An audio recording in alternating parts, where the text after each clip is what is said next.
Dobrý den, já se jmenuji Domčo, jmenuji mi 17 let a možná jste už mě někde viděli na TikToku pod přezdívkou Domco, jednička, nekve, potržítko. Možná jste měli to už někde viděli, tak jsem si řekl, že založím si YouTube kanál, abych naučil lidi na kytaru, protože potkal jsem na Omegle hodně lidí, kteří fakt jako se chtěli naučit na kytaru, ale nemají jak a čas. Takže pokud máte čas, tak tady máte mě a já vám naučím na kytaru.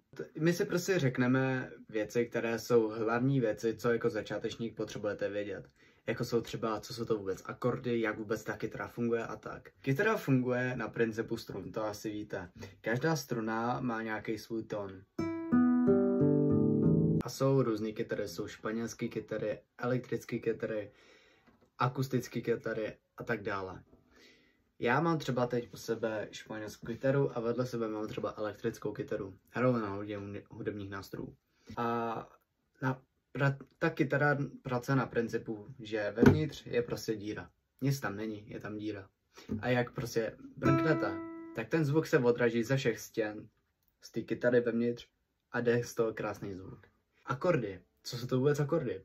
Akordy jsou stupnice, neboli prostě noty, které jsou pro kytaristy lehčí než číst prostě noty. Samozřejmě na kytaru jsou i noty, ale pro kytaristy je spíše lepší jsou ty akordy a tak. Takže dneska si ukážeme pár akordů, což jsou třeba demi, amol, emol, emi, ami, D, D7, F. To patří mezi barečka, ale to se potom naučíme v dalším videu. Protože barečka pro začátečníky nejsou moc lehký, protože pro začátečníky je prostě zkrátka těžký stlačit všechny ty struny tady. Potom H7, E7, Ačko. To je asi tak nějak všechno, co by začátečník měl znát za akordy. Takže si dneska ukážeme, jak hrát pár akordů. Začneme s demi. Ještě jsem zapomněl dodat, tyhle ty čárky, tyhle ty rovný, co tady jsou, tak to jsou pražce. Každý pražec má svůj tón, takže když dáte prst na první pražec, tak to má nějak takhle. Má to nějak takhle. Druhý pražec, třetí pražec a takhle to jde dál, jo.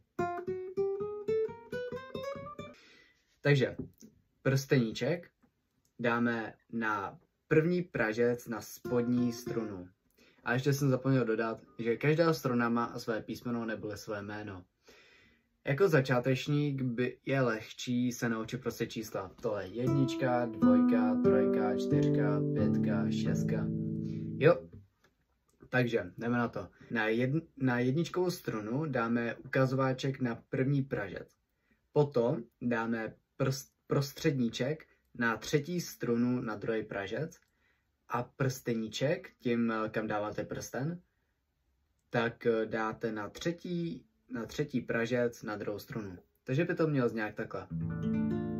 Dáme ami. Ami dáte na prsteníček dáte na první pražec na druhou strunu. Prostředníček dáte na čtvrtou strunu na druhý pražec.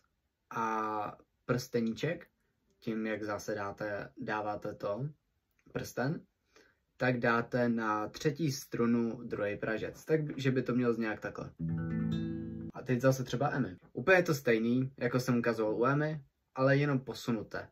Jo? Takže to má vypadat nějak takhle, že prostě posunuté o jednu strunu. Takže by to mělo nějak takhle.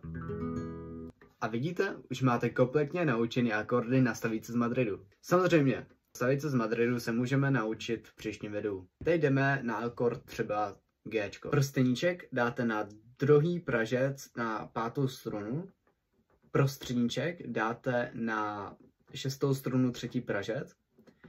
A prsteníček dáte na první strunu na třetí pražec. Takže by to mělo vypadat nějak takhle. Jo.